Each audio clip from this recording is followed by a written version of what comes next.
일단은 어쨌든 조만간에 일기 쓰고 낭독하고 노래하는 이내책방입니다. 네, 안녕하세요. 이내책방 라디오 일단 어쨌든 조만간에 저는 이내입니다. 비가 오고 있고요. 뭔가 어찌할 수 없는 그런 막막한 마음이 또 함께 있어요. 전 요즘 오른쪽 어깨가 많이 안 좋아가지고 이게 오래됐지만 심하진 않아서 방치를 했는데 낫지는 않고 계속되는 그런 것 같아요.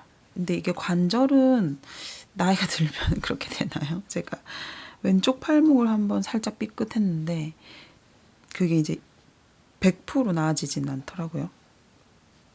심하게 아팠던 거는 1년 정도 됐고, 근데 이제 어깨가 아파가지고 뭐 기타 같은 거 메고 치려고 할 때도 막상 치는 동작은 괜찮은데 불편하고 그리고 피아노가 요즘 되게 유일한 낙이었는데 피아노 치는 게 좀 힘들어서 병원을 가야 할까. 웬만하면 이제 병원 절대 안 가는데 한의원이라도 가서 침이라도 맞아야 할까 고민하고 있습니다.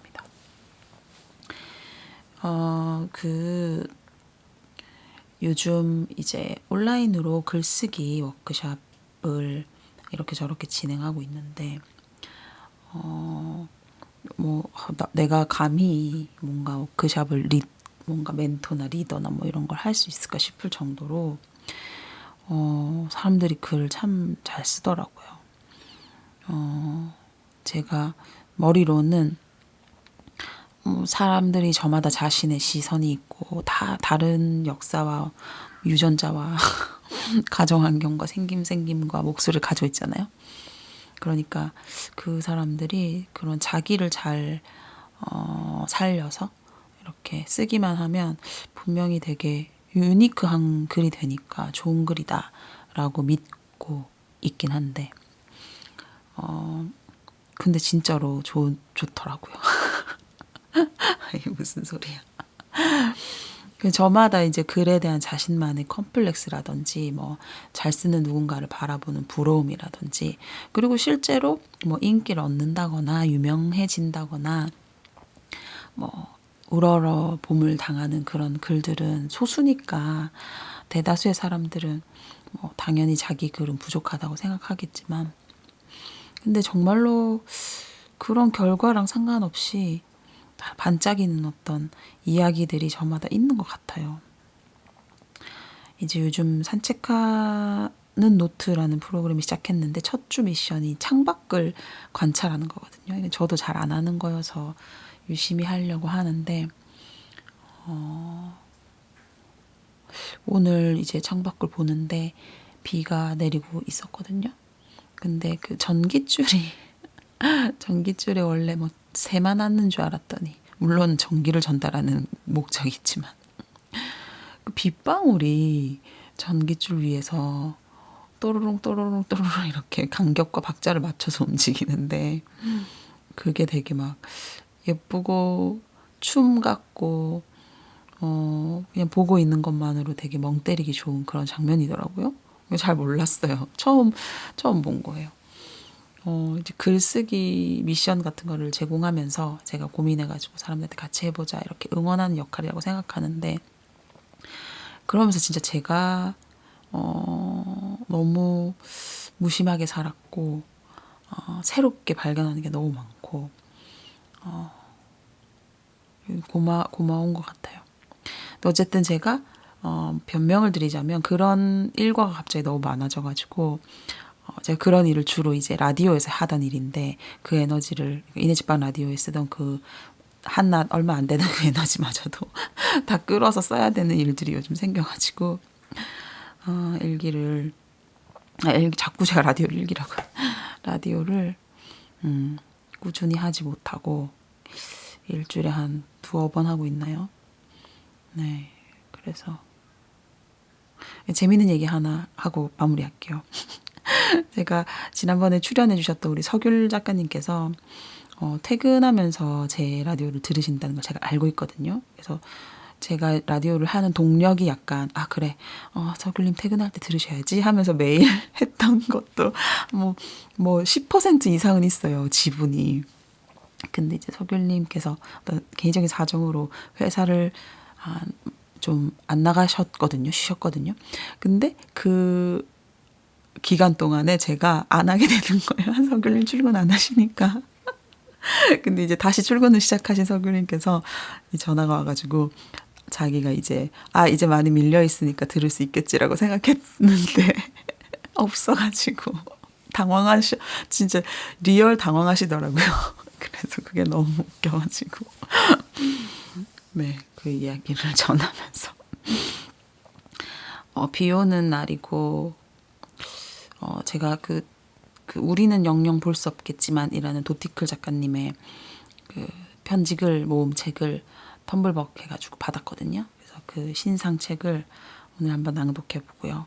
그러니까 오늘 비 오는 분위기, 그 다음에 약간 쓸쓸하고 슬픈 그런 분위기에 어울리는 것 같아서 읽어봤고요. 그 다음에 노래는 편지, 빗소리 들으며 편지를 써 라는 가사로 시작하는 편지 불러볼게요.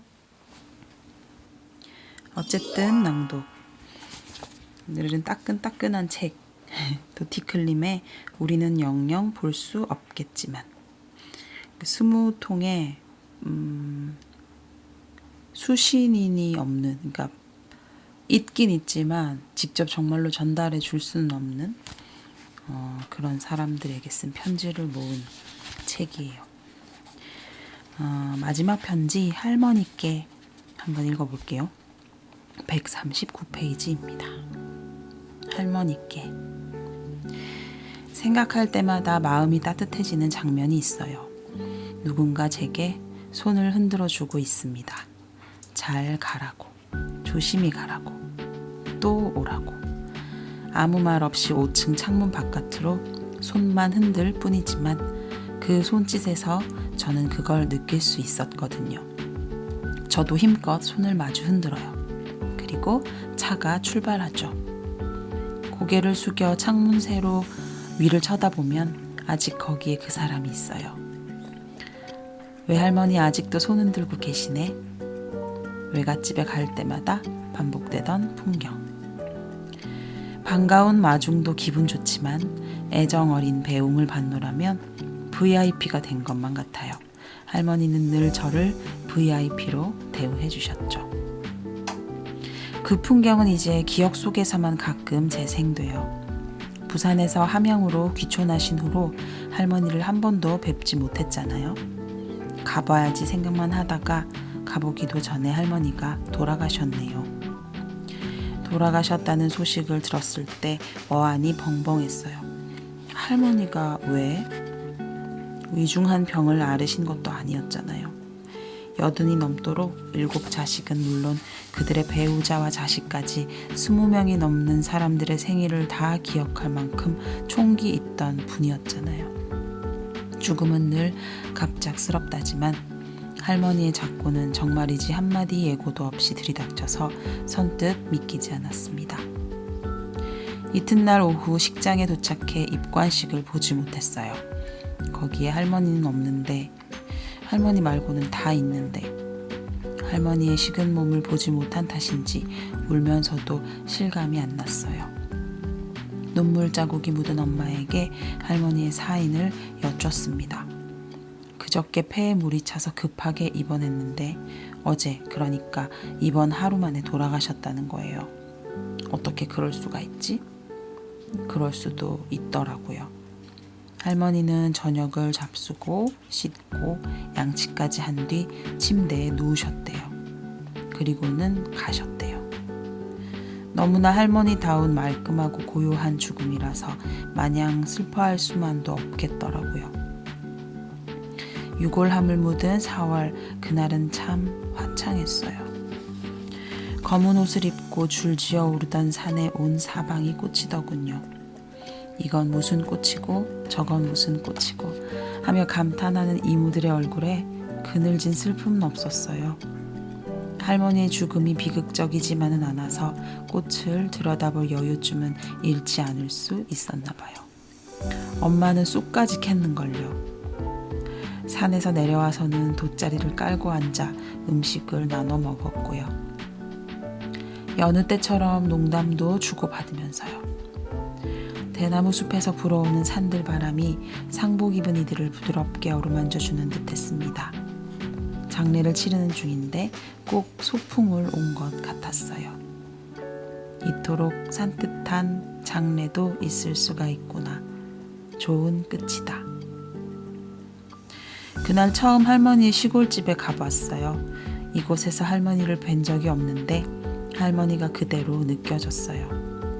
아니고 바뀌고 단정한 게 딱 할머니인 거예요. 먼지 하나 없을 만큼 깔끔했죠. 늘 집을 쓸고 닦던 모습이 떠올랐어요. 전기밥솥에는 아직 따뜻한 밥이 들어있고 고무장갑, 행주 같은 것들이 있어야 할 자리에 착실히 놓여 있고요. 바깥에 창고가 있대서 구경하고 싶다고 하자 외삼촌이 문을 열어줬어요. 양쪽으로 들어찬 스테인리스 선반에 모든 물건이 질서정연하게 자리 잡고 있더군요. 바지런히 몸을 놀렸을 할머니가 눈에 선했어요. 어쩜 이리도 집과 사람이 닮았을까? 집과 사람은 어떻게 닮아가는 걸까? 주인 잃은 이 집은 이제 어떤 얼굴이 될까? 그 후로 할머니 댁에 방문한 적은 없어요. 그래서 1년 사이 어떤 얼굴이 되었는지 알 수가 없네요. 어쩌면 앞으로도 방문할 일이 없을지도 몰라요. 그래도 섭섭하지는 않아요. 그 집보다 할머니가 그리워서요. 5층 창문을 열고 밖을 내다보며 하염없이 손을 흔들던 나의 할머니가요. 우리는 영영 볼 수 없겠지만 우리가 만난 시간을 기억할 때마다 잠깐은 함께일 거예요. 그 잠깐을 영원처럼 소중히 간직할게요.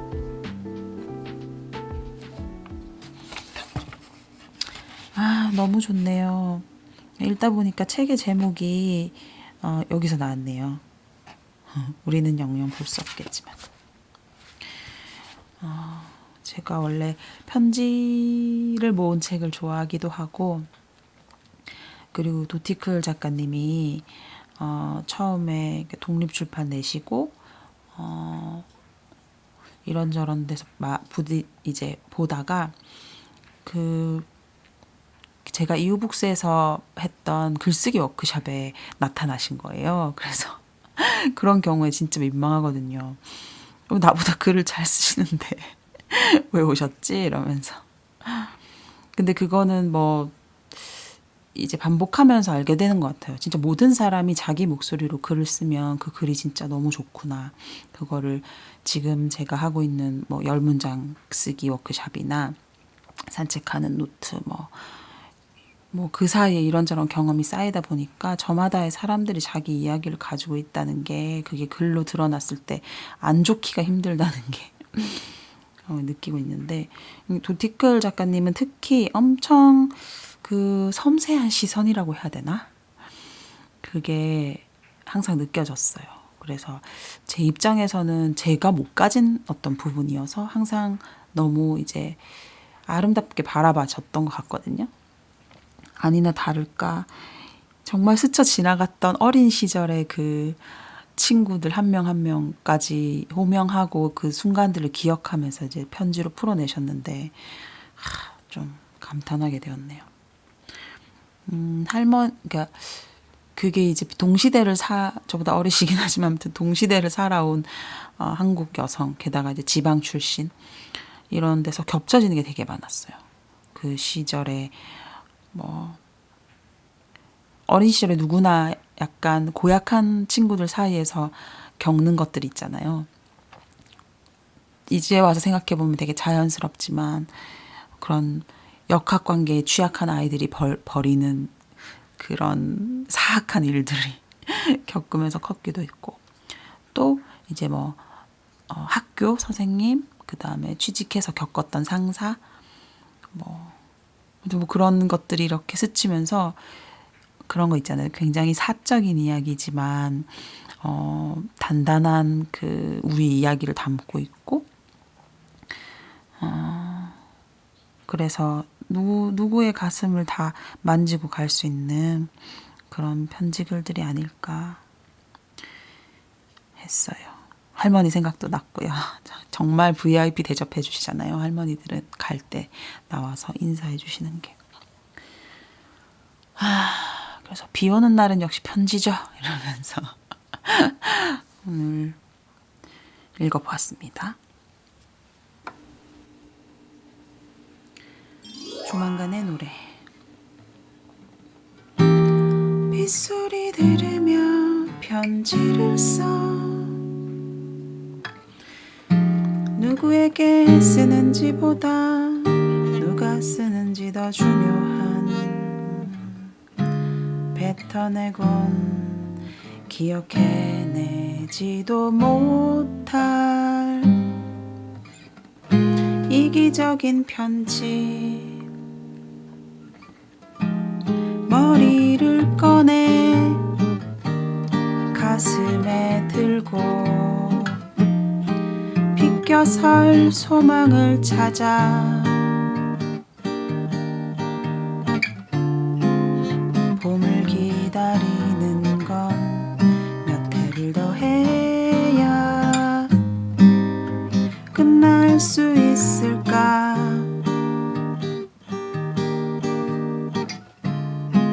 아직 흘려야 할 눈물이, 아직 찾아야 할 사람이, 아직 용서해야 할 일이 남아서, 기억할 것이 남아서.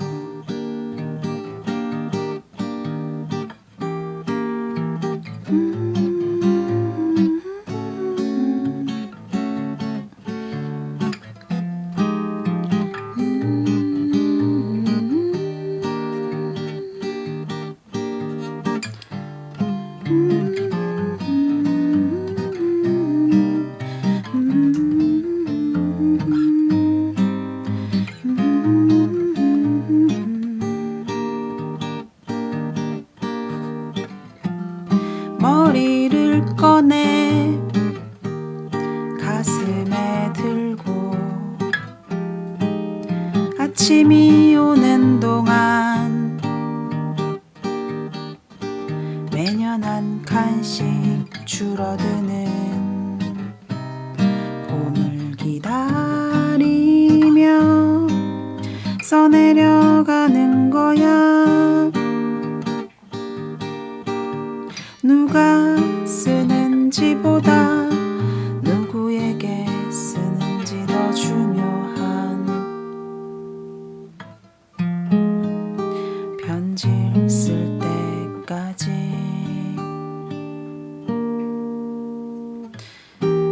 빗소리 들으며 편지를 써. 네, 오늘 있는 책방 라디오 일단 어쨌든 조만간에는 여기까지입니다. 제가 막 바쁘다가 어제랑 오늘이 좀 한가했는데, 한가하면 라디오를 할 줄 알았는데 이게 또 잘 안 하게 되는군요. 근데 요즘 인스타 안 하는 거는 아직까지는 굉장히 좋은 것 같아요. SNS를 하지 않음으로써 그 시간을 훨씬 더 만족스러운 시간을 보내게 되더라고요. 근데 문제는 유튜브도 SNS라는 사실을 제가 몰랐네요. 유튜브 진짜 많이 보더라고요. 그 인스타 안 하는 대신에. 그래서 아무튼 요즘은 유튜브로 보통 이제 그 클래식 음악 진짜 많이 듣거든요. 그래서 뭐 잠깐씩 이렇게 빠졌다가 빠져나오고 빠졌다가 빠져나오고를 반복하면서 살고 있는데 지금은 클래식입니다. 피아노 협주곡들이 너무 좋아요. 그래서 전혀 관심 없던 슈베르트가 와 그렇게 아름다운 곡들 많이 썼구나 이러면서 슈베르트의 피아노 곡도 많이 듣고 있고 라흐마니노프도 듣고 있어요.